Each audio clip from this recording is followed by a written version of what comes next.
et sœurs, bonjour tous les membres de la famille du frère Kevin. C'est vraiment, quand j'ai reçu cette information du départ pour la gloire de notre frère, ça a été un choc. Humainement, lorsque on perd quelqu'un, peu importe, on connaît la destinée, on connaît le point final, mais en tant qu'humain, ça nous choque, ça nous rend émus, ça nous attriste. Nous avons même eu l'exemple de Jésus qui a pleuré lorsque Lazare était mort. Donc, c'est juste pour montrer humainement, on a été ébranlé par le départ de notre frère. Moi, j'ai connu le frère Kevin par le biais de mon frère Emmanuel qui nous a parlé. Moi, je m'appelle Alix, en fait, Charles. Je fais partie de l'organisation Marche pour Jésus à Montréal. Et lorsque, il y a 2 ans de cela, en partageant sur l'organisation, sur la vision, sur ce que l'on devait faire comme événement, le frère Emmanuel m'a parlé du cœur du frère Kevin et de son désir aussi de contribuer dans le partage de la parole, de l'évangile. Et c'est comme si dans son cœur, il avait ce désir-là de vouloir absolument, le Seigneur avait mis quelque chose pour Montréal, pour le Canada. Et donc je lui ai dit, je vais en parler avec mon équipe, et on a prié là-dessus et on a invité le frère Kevin qui a été vraiment d'une générosité et qui a été d'une obéissance pour venir ici à Montréal juste pour la marche.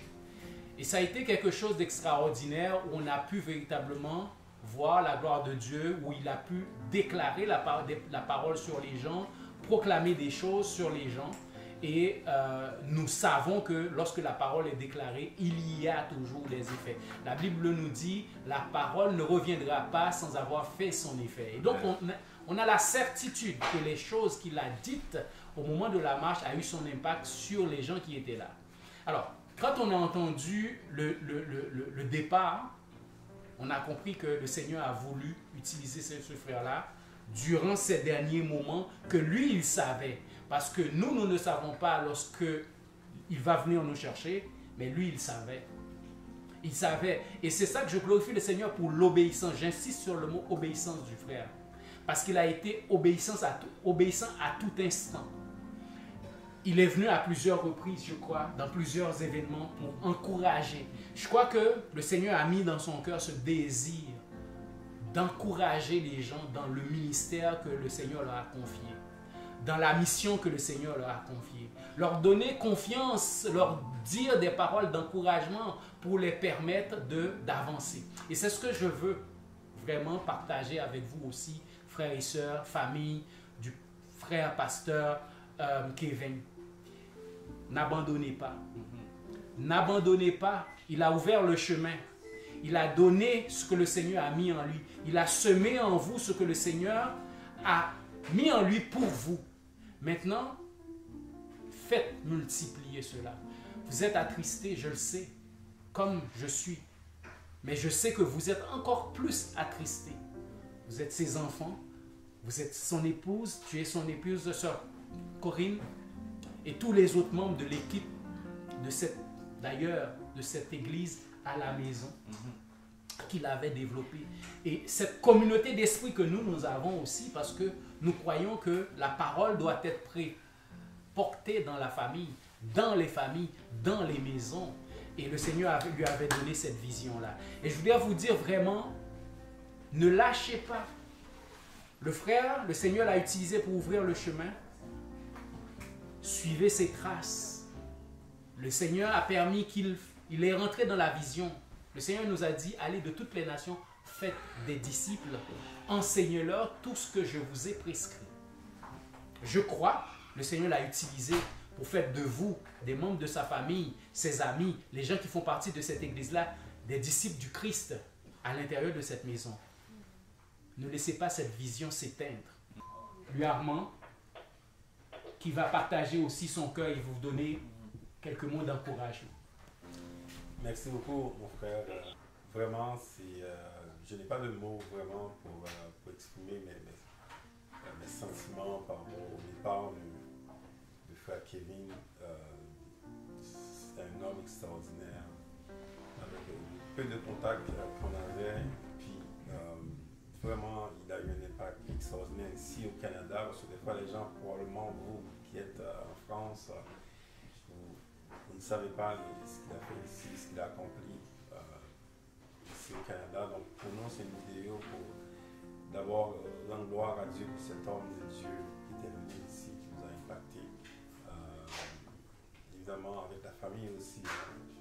La sœur Corinne, je sais que c'est pas évident pour toi en ce moment avec les enfants. J'ai rencontré Moïse. Je crois que c'est un jeune homme qui a beaucoup d'intelligence, qui est très calme. Donc, je vois un peu l'empreinte du frère Kevin dans la vie de ce jeune homme, Moïse. Pour moi, personnellement, j'ai tellement de choses à dire par rapport à ce frère. Mais je pense qu'il y a un mot que tu as utilisé, frère Alix, c'est l'obéissance.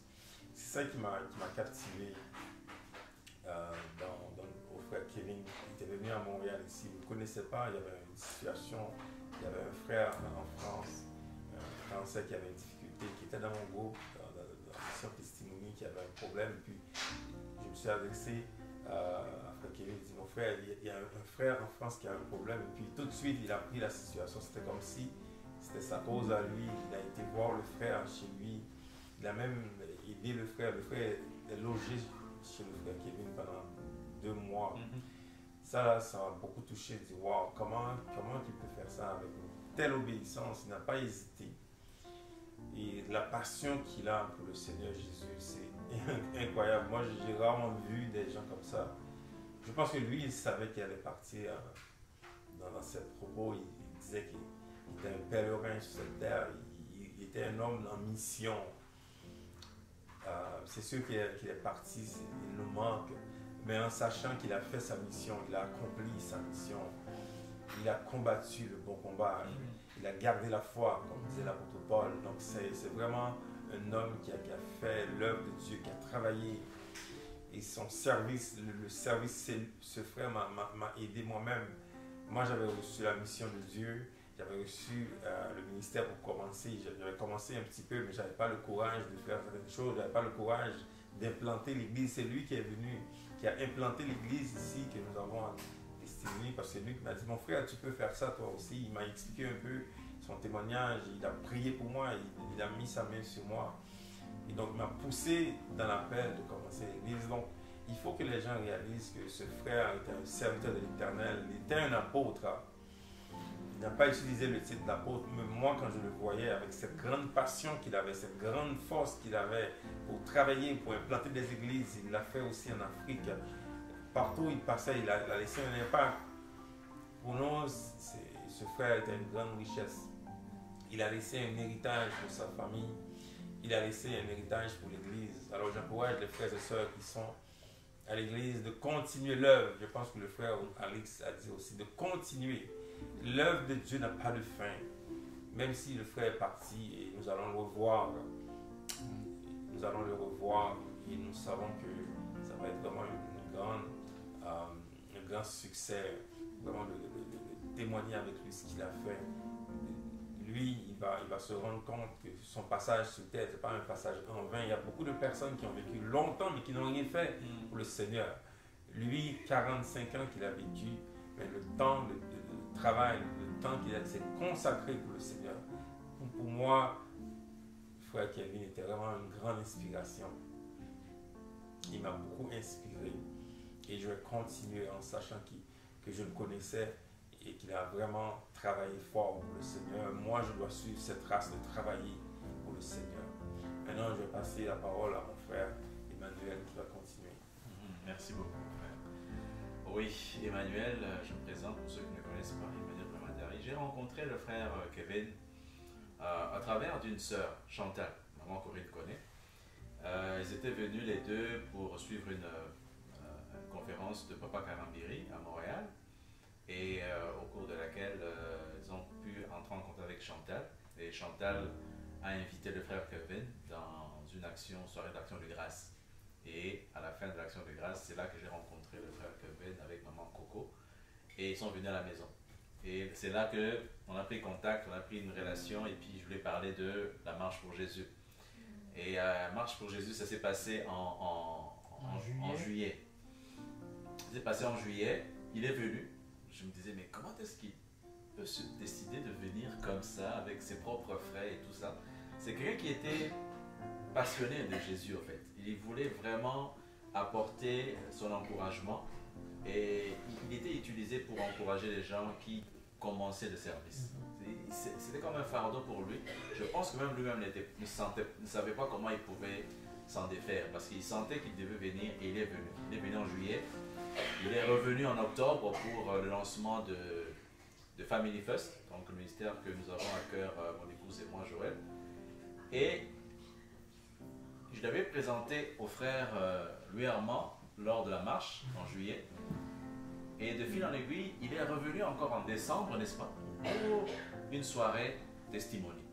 Donc, presque en une année, il est venu 5 fois. Donc, c'est quelqu'un pour qui moi j'ai beaucoup de respect. Je garde en mémoire quelqu'un qui est passionné. Et sa passion, des fois, on en parlait un peu avec le frère, c'est que sa passion pouvait être mal perçue par l'être humain. Des fois, on peut sentir ça comme si on bousculait, comme si on était en train d'être forcé. Et des fois, ça peut créer, au niveau du caractère aussi, ça compte, n'est-ce pas? Au niveau des tempéraments, plutôt, je veux dire, ça peut créer des frictions. Mais en regardant en arrière, on s'est dit, waouh! Donc, c'était comme l'urgence, on en a parlé, c'était comme l'urgence qu'il avait dans son cœur de partager la parole de Dieu et de pouvoir aider les gens qui ont l'appel de pouvoir passer à l'action. Parce que souvent, tu as l'appel et tu hésites, tu dis j'ai le temps, je vais le faire plus tard, je n'ai pas encore les moyens, je ne suis pas encore équipé. Et lui, il avait cette force de dire c'est possible avec le Seigneur. Amen. Accepte ton appel et vas-y. N'attends pas demain, vas-y avec ce que tu as présentement. Et c'est quelque chose que moi j'ai gardé vraiment dans mon cœur par rapport à ça. Et quand je revois encore son message d'arriver à Montréal pour justement Family First, il disait, ça n'avait pas rapport avec son message. Il dit, nous sommes des pèlerins. Aujourd'hui je suis à Montréal, demain je ne sais pas où je serai. Et le Seigneur décide quand est-ce qu'il va nous appeler. Quand j'écoute ce message que j'ai partagé aux frères aussi, je me dis, waouh, le Seigneur avait utilisé sa bouche pour partager ça, pour dire, écoute, c'est urgent. Ce n'est pas demain qu'il faut attendre de partager la parole à ton voisin, à ta voisine, à ton collègue, à ta collègue, à quelqu'un de ton quartier. Fais-le maintenant. Et je rejoins mes frères dans cette parole qui nous dit dans 1 Corinthiens 15, 54 et à 58, qui dit, je vais lire juste rapidement, « La victoire totale sur la mort a été remportée. Ô mort, qu'est devenue ta victoire? Ô mort, où est ton dard? Le dard de la mort, c'est le péché. Et le péché tire sa force de la loi. Mais loué soit Dieu qui nous donne la victoire par notre Seigneur Jésus-Christ. C'est pourquoi, ça c'est très important pour vous, peuple de Dieu, c'est pourquoi, mes chers frères, soyez fermes. Ne vous laissez pas ébranler. Travaillez sans relâche pour le Seigneur, sachant que la peine que vous vous donnez au service du Seigneur n'est jamais inutile. Le travail que le frère Kevin a mis en place n'était pas inutile. Continuez le service que le Seigneur a mis dans votre cœur. Et pour la famille, on est là. Moïse est à Montréal. Nous sommes des frères, nous serons des papas, nous serons des oncles pour lui. Et nous allons continuer à le soutenir, à l'aider pour pouvoir poursuivre aussi le chemin que le Seigneur a mis dans son cœur. Que le Seigneur vous bénisse.